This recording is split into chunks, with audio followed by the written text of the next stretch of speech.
जिससे भी मेरा परिचय है उन सभी का कोई ना कोई वाहन है, किंतु अभी तक मैं ही वाहन की सुख से रहित हूँ। और जब अब मैं आपके पृष्ठ पर आरूढ़ हूँ तो जो आपको थोड़ा बहुत कष्ट हो रहा है वो भी कुछ समय में दूर हो जाएगा। हम मिलकर थोड़ा प्रयास करेंगे तो आप ये कार्य भली भांति सीख जाएंगे। नहीं नहीं बालक गजानन, मैं आपका भार नहीं संभाल सकूंगा।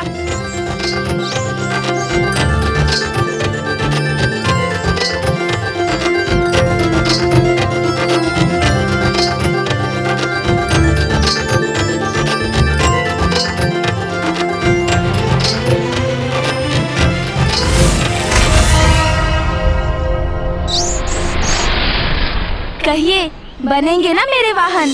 किंतु मैं एक असुर हूँ और आप देवता हैं, हमारा तो कोई मेल ही नहीं, फिर मैं आपका वाहन कैसे हो सकता हूँ? आपके सभी प्रश्नों का उत्तर मैं बोलकर नहीं, दिखाकर दूंगा, तब आप भी मान लेंगे, क्योंकि मेरा वाहन बनना तो आपकी नियति है।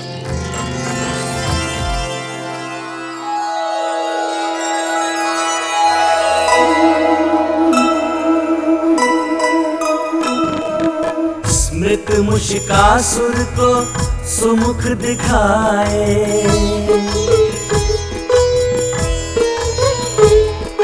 कैसे गंधर्व से वो इस दशा को पाए।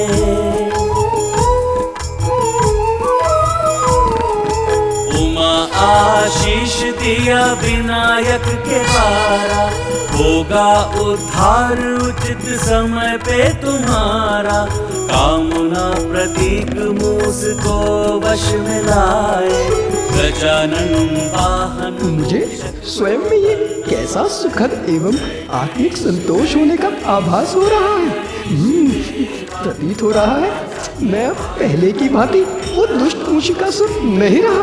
प्रभु, आप मेरा उद्धार कर उस वरदान को पूर्ण करेंगे ना? अवश्य, इसीलिए तो यहाँ आया हूँ मैं। सच्चे मन से पश्चाताप करने से सभी पाप नष्ट हो जाते हैं, इसीलिए मैं आपको पाप मुक्त करता हूँ। दोष तो किसी से भी हो सकता है, उसे सुधारने का एक अवसर तो उन्हें मिलना ही चाहिए। आपका वाहन बनकर आपकी सेवा करने से अधिक सम्मान की बात इस तुच्छ जीव के लिए और क्या होगी प्रभु? अब तुच्छ नहीं रहेंगे आप मूषिकासुर। आज से आप मेरे वाहन हैं, मेरे वाहन हैं, मेरे वाहन हैं। इसीलिए आप अजिन्य कहलाएंगे। इस प्रकार मैं अपनी माँ के वचन का मान भी रखूंगा। अजिन्य? धन्य हुआ प्रभु। मैं ये नवीन नाम पाकर अब मुझ पर आरूढ़ हो मुझे पवित्र कर दीजिए प्रभु। अवश्य।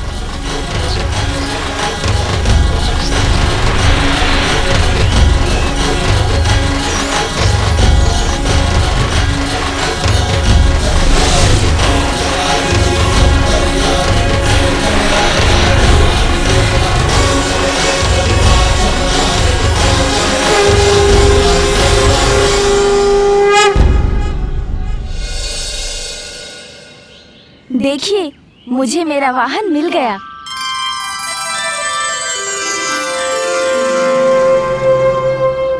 अवश्य पुत्र, तुम्हें अपना वाहन अच्छा तो लगा? हाँ पिताश्री, मेरा वाहन बहुत अच्छा है।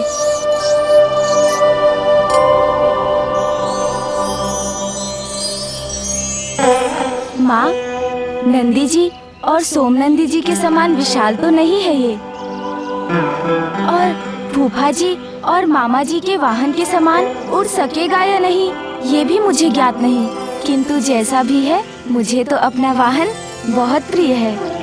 माता, पूर्व में एक बार आपने मेरी रक्षा की थी और आज आपके पुत्र गजानन मेरे रक्षक बने, इसीलिए मैं तो सदा आपका ऋणी रहूंगा।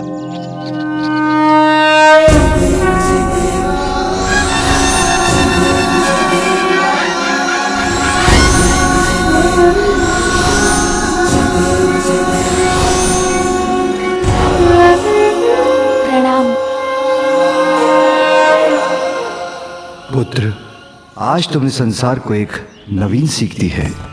मनुष्य की इच्छाएं अपनी पूर्ति के लिए मनुष्य को अपना वाहन बनाकर उसे अपने अनुसार चलाती हैं, उसे भ्रमित करती हैं। मूषिकासुर इसी का उदाहरण है। किंतु तुमने उसे छोटा कर अपना वाहन बना ये सिद्ध कर दिया है कि इच्छाओं को अपने नियंत्रण में कर लेने पर ही मनुष्य महानता प्राप्त कर सकता है। गजानन, आपने एक बार पुनः हमारी रक्षा की। आप धन्य, आपको कोटि कोटि प्रणाम।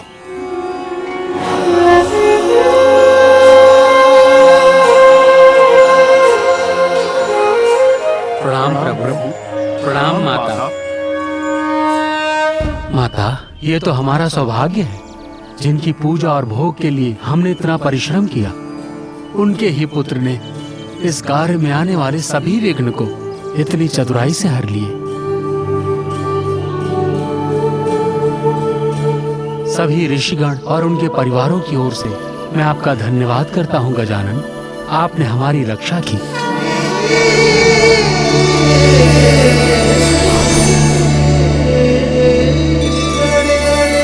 मैंने इन लड्डुओं के लिए आपको इतना दौड़ाया, तो अब मैं आपको लड्डू खिलाऊंगा मूषिकासुर जी।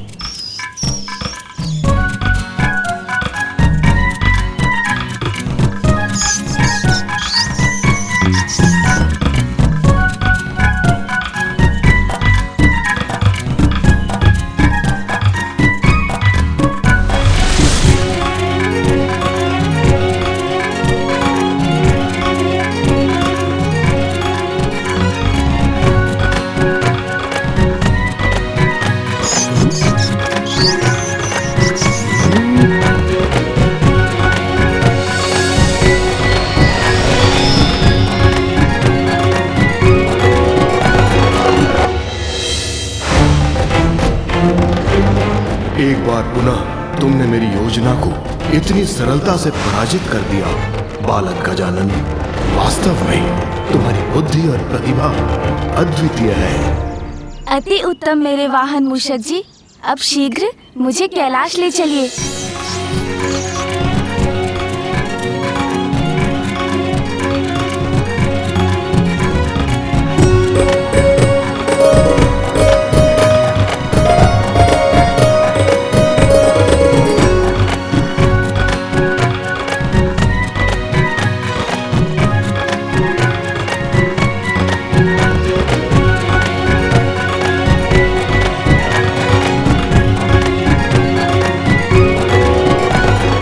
चिंता मत कीजिए पिताश्री और माँ, मैं अपने वाहन पर आपसे थोड़ा पीछे ही तो हूँ। स्वामी, अंततः हमारे पुत्र गजानन को उसका वाहन मिल ही गया। उसकी गति थोड़ी कम अवश्य है, किंतु उसे पाकर हमारा पुत्र अत्यंत प्रसन्न है।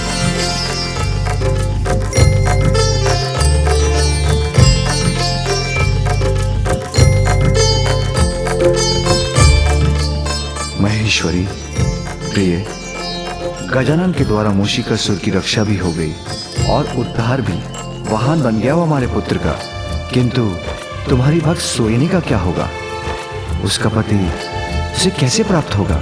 स्वामी, अभी तो मूषिकासुर केवल गजानन का वाहन बना है, किंतु उसे पूर्ण रूप से सात्विक बनने में समय है, जिसके उपरांत सुवेनी को उसका यही पति सुयोग्य होकर उसे प्राप्त होगा।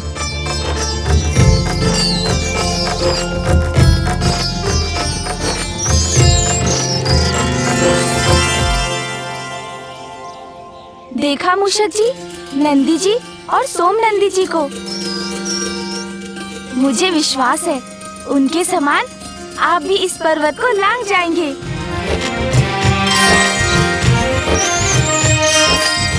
ये पर्वत, इस पर चढ़ना है मुझे।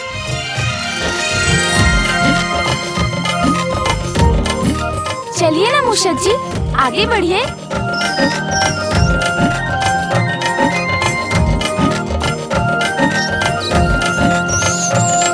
क्या हुआ मूषक जी, आगे बढ़िए। अरे देखने में ही कठिन है ये चढ़ाई। आपने देखा ना नंदी जी और सोम नंदी जी को,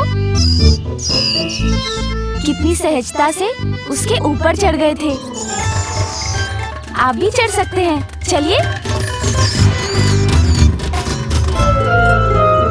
चिंता मत करें मूषक जी, आगे बढ़िए।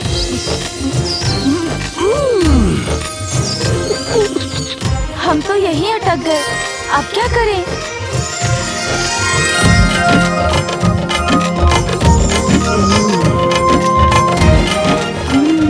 कुछ ऐसा करता हूँ जिससे मूषक जी को भी कष्ट ना हो।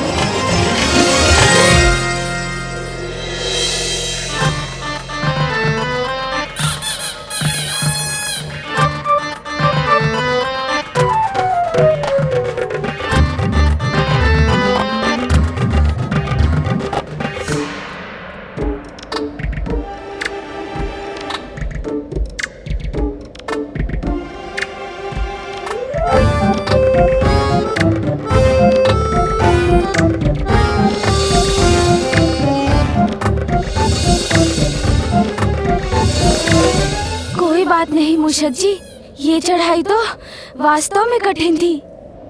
मैं भी थक गया, किंतु अब नीचे जाना अवश्य सरल होगा।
सर्वत्र बहेगा रक्त, सर्वत्र विनाश होगा। भयावह लाल रंग धारण कर ऐसा अनिष्टकारी संकेत क्यों दे रहा है आकाश?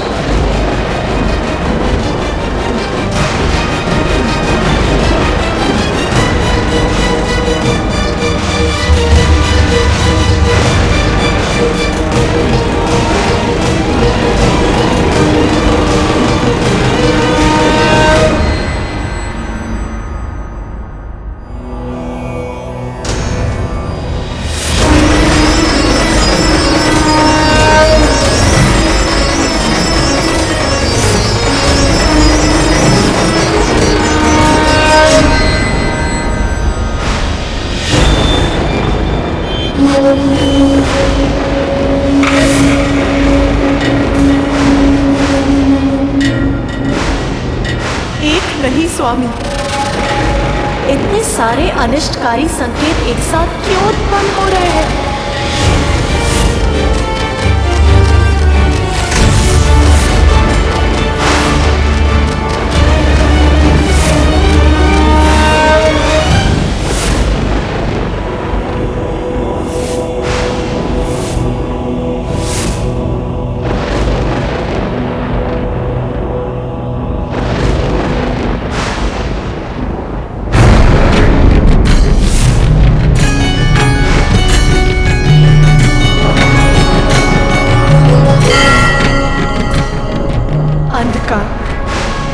सर्वत्र अंधकार ही अंधकार छा जाएगा, ऐसा आभास हो रहा है मुझे, विचलित कर रहा है मुझे।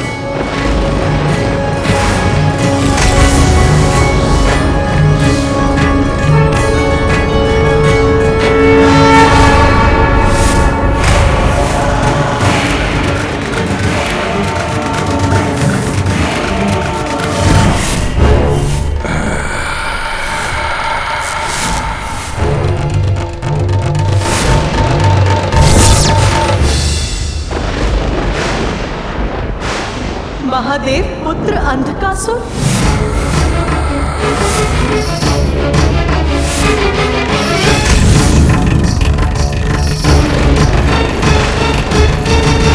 मेरे नेत्र बंद हुए तो उससे उत्पन्न अंधकार से जन्म हुआ अंधकासुर का,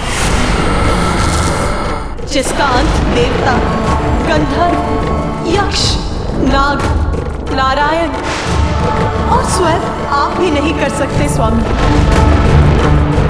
वो अंधकासुर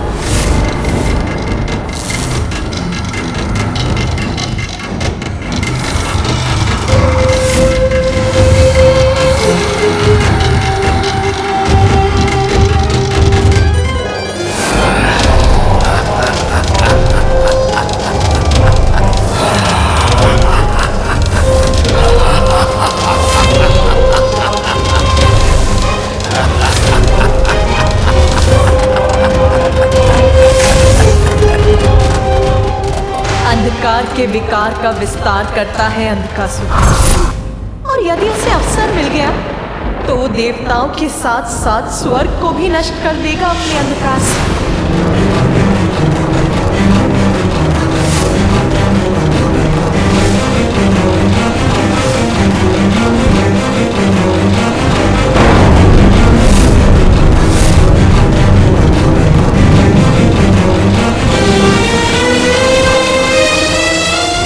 संकट की मेघ घुमर रहे हैं। दुष्ट असुर पुनः अपना वर्चस्व स्थापित करने का प्रयास कर रहे हैं। हमें शीघ्र कुछ करना होगा। विलंब उचित नहीं। शीघ्र महादेव के पास पहुंचकर इस समस्या का समाधान ढूंढना चाहिए हमें।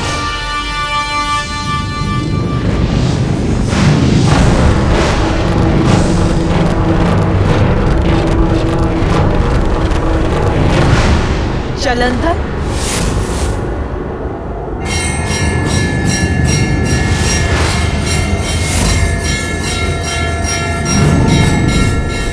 महादेव का तीसरा नेत्र खुला और उससे क्रोधाग्नि निकलकर सागर में गिरी।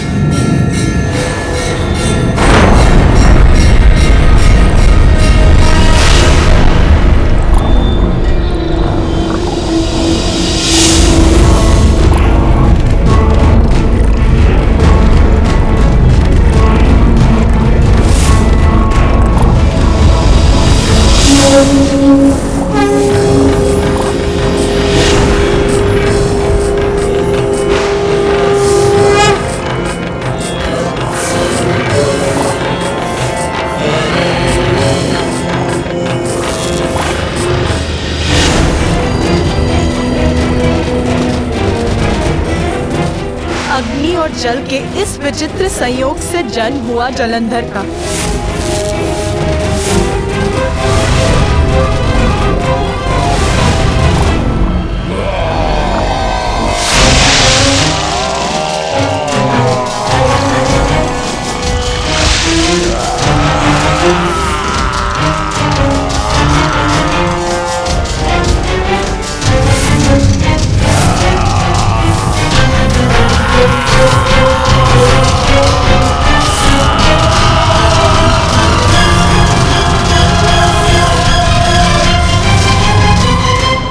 सत्य है, मेरी क्रोधाग्नि से उत्पन्न हुआ था जलंधर।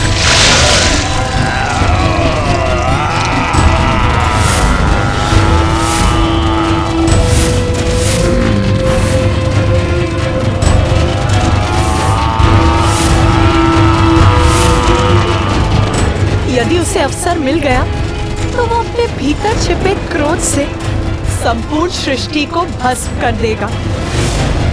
इसीलिए उसे नियंत्रित करना आवश्यक है।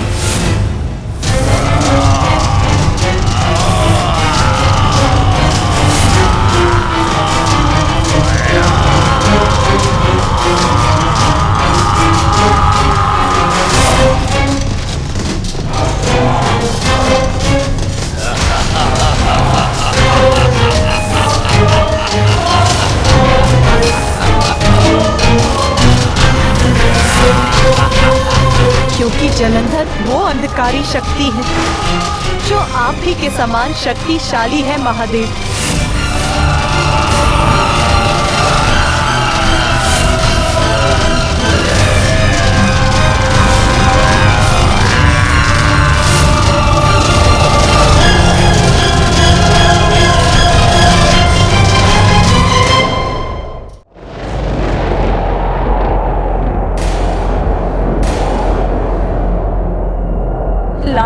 है आकाश। अग्नि की वर्षा के साथ भयंकर बवंडर भी उत्पन्न हो रहे हैं। ये तो किसी अनिष्ट के संकेत है स्वामी। सत्य है, महासंकट हमारी ओर बढ़ रहा है और हमें शीघ्र ही उसका समाधान ढूंढना होगा।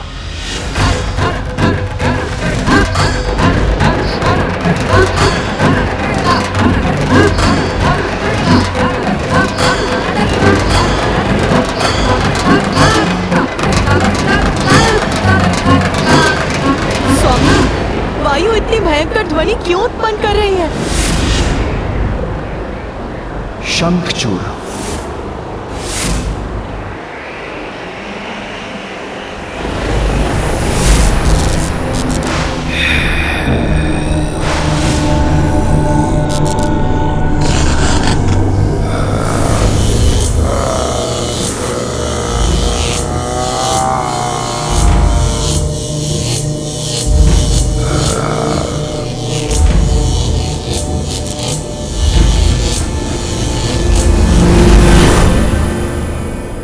असुर शंखचूड़, जो अपनी पत्नी के कारण हम त्रिदेवों से भी अवध्य है।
श्री हरि नारायण भी शंखचूड़ को पराजित नहीं कर सकते, क्योंकि उसकी पत्नी का तप उसका कवच बनकर उसकी सुरक्षा करती है।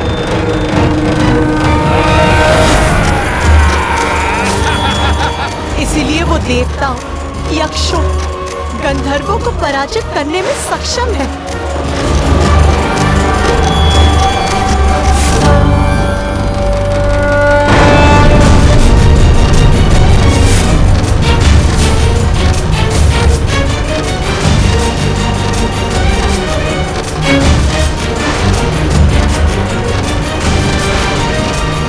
त्रिपुरासुर,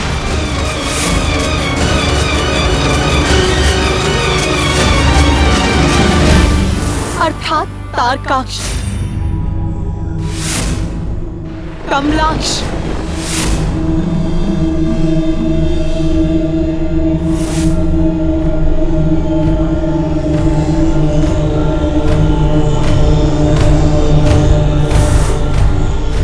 विधुनमाली,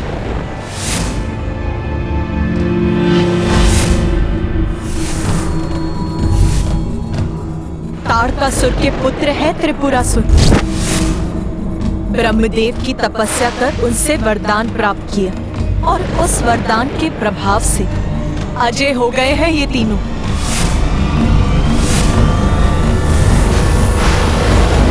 स्वयं महादेव और ब्रह्मदेव के वरदानों से रक्षित है ये तीनों। न असुर और न देव, कोई पराजित नहीं कर सकता है इन तीनों को। क्रोध, लोभ, मद, मत्सर और माया के प्रतीक हैं ये तीनों। देवताओं को किसी भी मूल्य पर मिटाने का प्रयास करेंगे ये। और अब मुझे आभास हो रहा है, इस बार और कोई नहीं, हम ही हैं उनके लक्ष्य। हमारा ही विनाश करना चाहते हैं वो। चारों ओर से अनिष्टकारी संकेत आ रहे हैं। मुझे इसी क्षण कैलाश के लिए निकलना चाहिए। एक एक अपशकुन प्रत्येक असुर का चिन्ह जो हम पर आक्रमण करना चाहते हैं।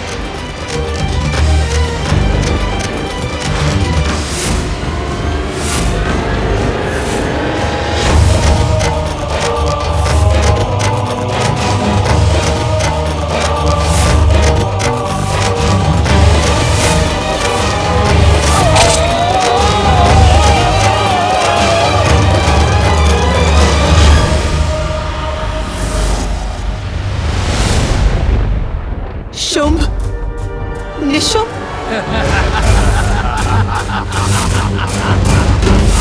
शुंभ, निशुंभ अर्थात दुष्टता के ही दो नाम।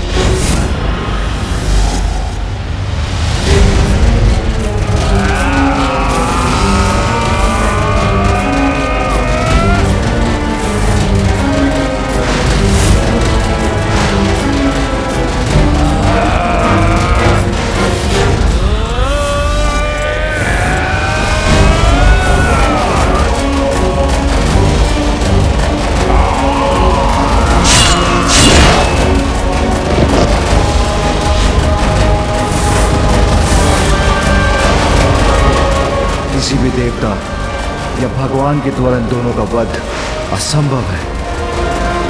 उसके लिए एक नवीन अत्यंत शक्तिशाली अवतार की आवश्यकता है।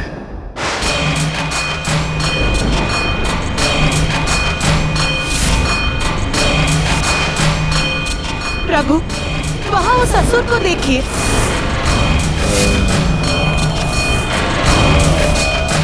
वृतासुर।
हानि नहीं पहुंचा सकता। ये वो असुर है जो युद्ध करते करते और भी शक्तिशाली होता जाता है।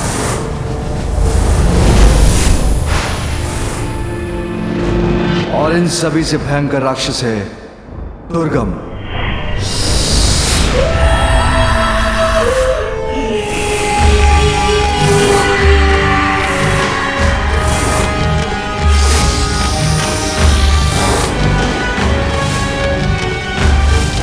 अग्निदेवताय नमः स्वाहा।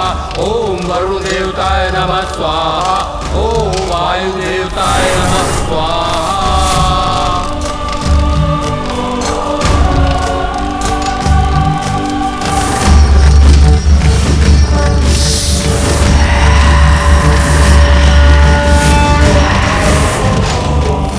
दुष्टि नहीं, चतुर भी है दुर्गम।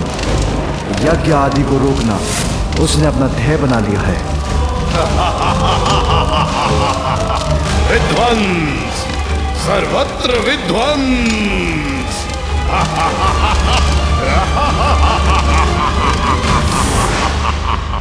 वेद और उन पर आधारित धर्म को नष्ट करने के लिए वो किसी भी सीमा तक जा सकता है।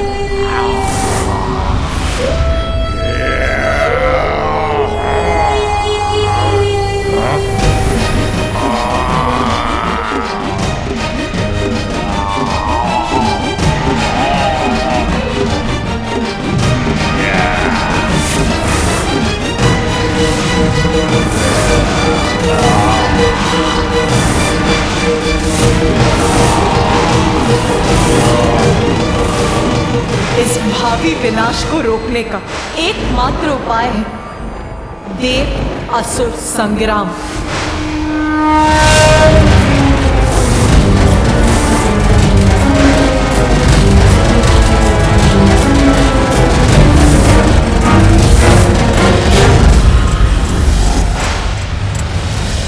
कौन करेगा इस संकट से हमारी रक्षा? कौन बनेगा असुरों के विरुद्ध हमारी शक्ति? कौन हमारे विघ्न हरेगा? कौन बनेगा हमारा प्रथम देवता?